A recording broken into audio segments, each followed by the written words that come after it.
Assalamualaikum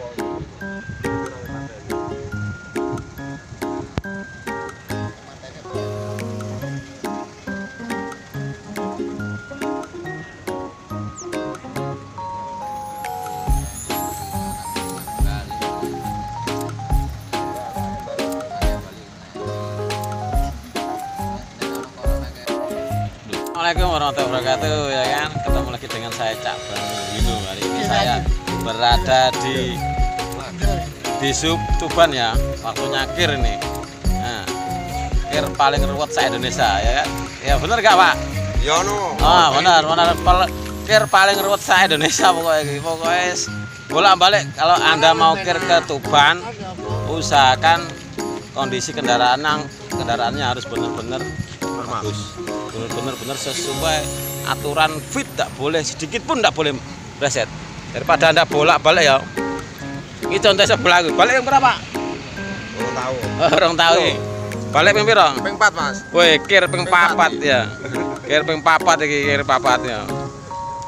Ah, wis gak bener iki ya, gak bener. Iki tak gaweno nge-vlog, tak kirim ono nggone truk-truk, sales truk. Karo seri pun ampun, Pak. Jadi kalau nyatanya memang kir yang paling sulit itu di Tuban ya, untuk toleransi hal-hal yang kecil yang harusnya bisa lolos ya. Kalau di Tuban itu memang sangat sulit sekali, sangat sulit, apalagi kendaraan-kendaraan yang umurnya sudah lama-lama ya.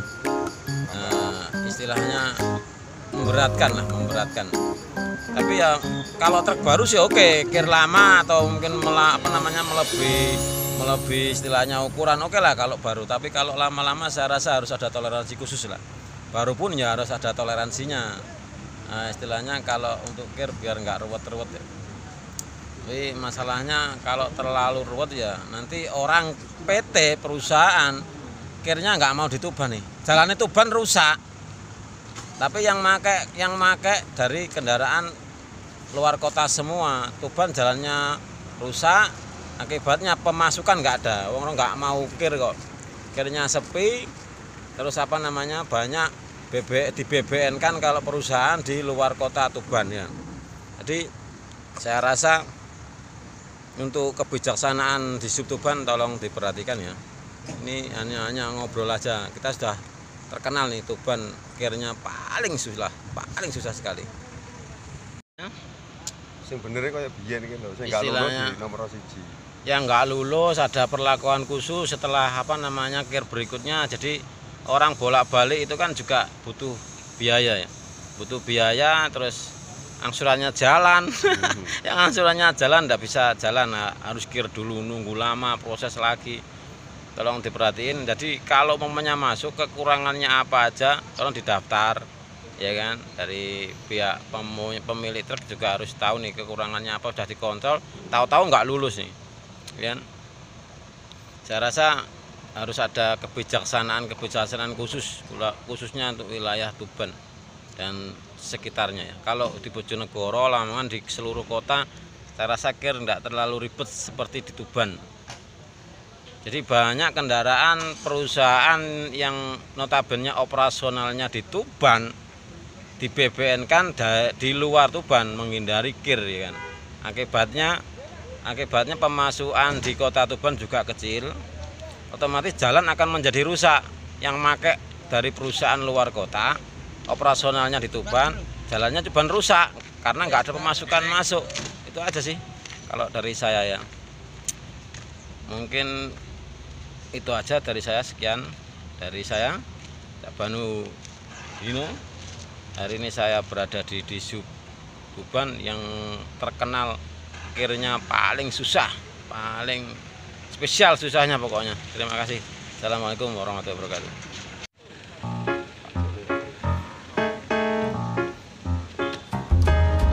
Antri kir, ada yang sudah balik 3 kali, ada yang 4 kali. Oh, kacamata, tuturan kacamata. Laris. Dengan laris, amin. Laris. Ya.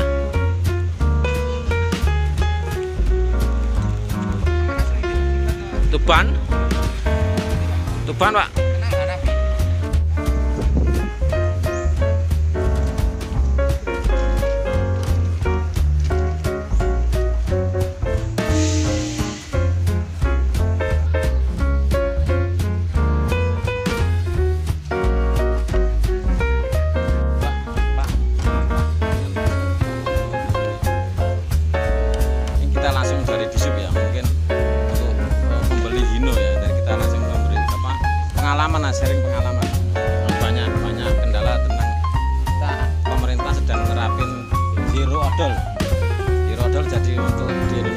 diusahakan zero odol. Jadi untuk para pembeli truk baru diusahakan jangan udah nggak ada lagi namanya odol, Pak.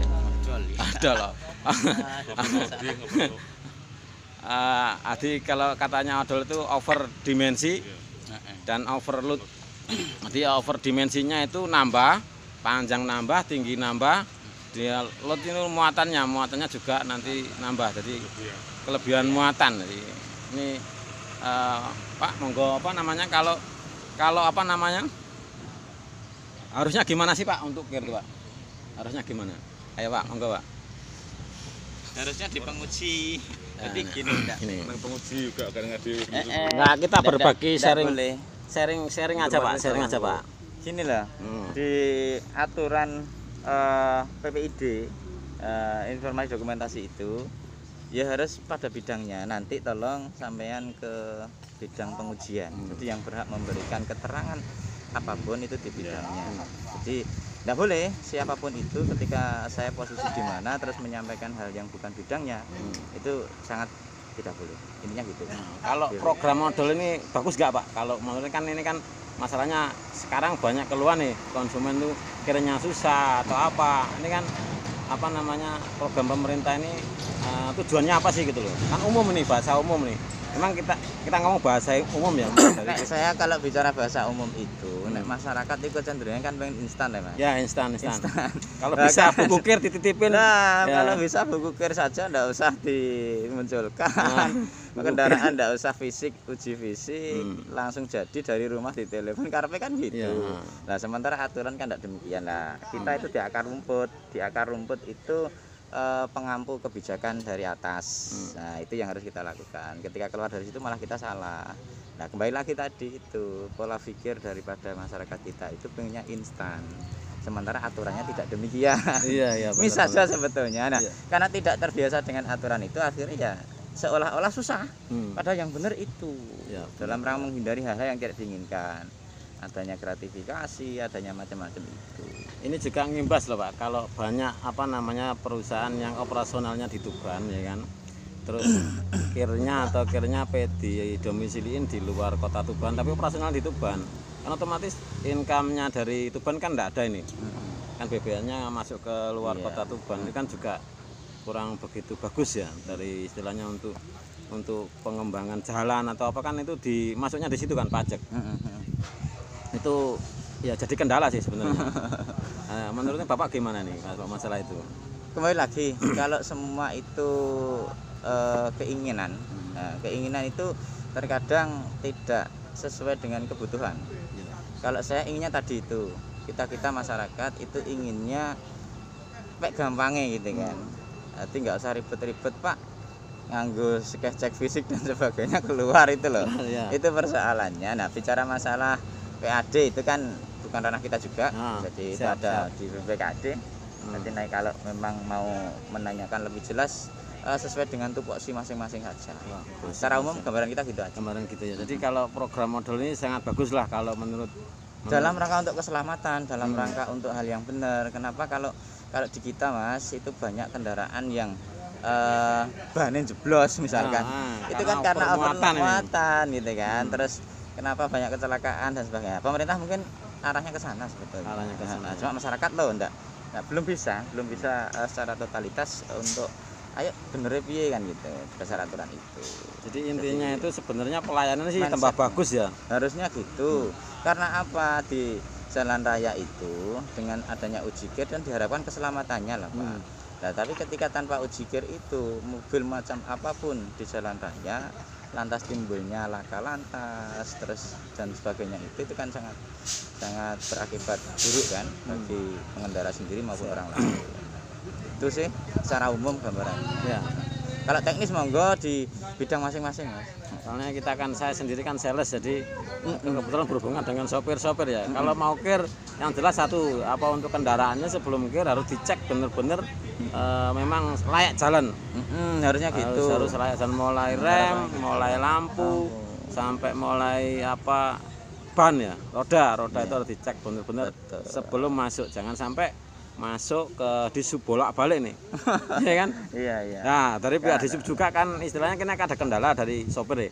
Kadang-kadang dicek apa namanya, dicek di setelah apa remnya kemarin remnya, sekarang masuk lagi apa namanya lampunya, maksudnya itu. Jadi checklistnya sebelum keluar tuh harus benar-benar misalnya dari pihak masukan yang bagus. Nah itu Pak, sampaikan di bidangnya. nanti tak sampaikan Pak. Ini Mak ngobrol di warung, kebetulan di warung ada ketemu orang besok, ya mungkin berbagi pengalaman untuk hal yang baik pasti. Jadi untuk masyarakat yang punya armada atau apa namanya istilahnya truk atau yang sudah sopir-sopir, ya tolong diperhatiin untuk kendaraannya sebelum masuk kir harus benar-benar kondisi itu layak jalan.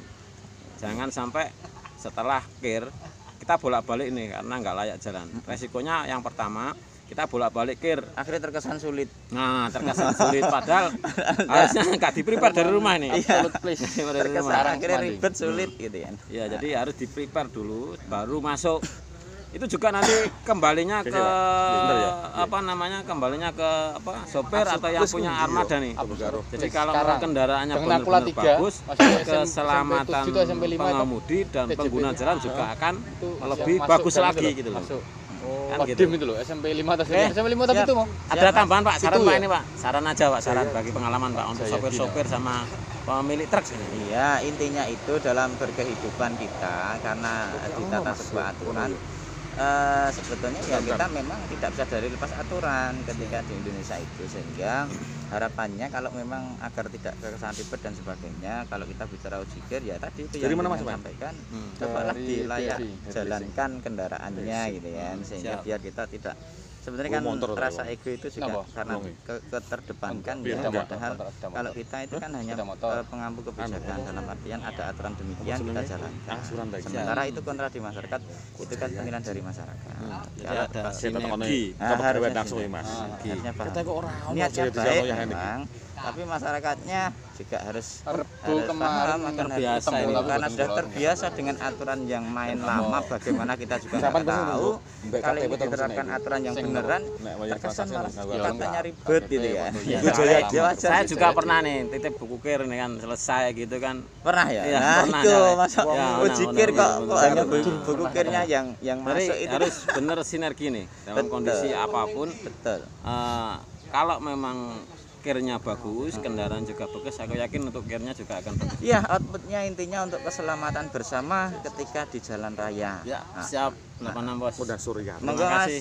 Salam Dari saya. Mas. Assalamualaikum warahmatullahi wabarakatuh. Waalaikumsalam warahmatullahi wabarakatuh.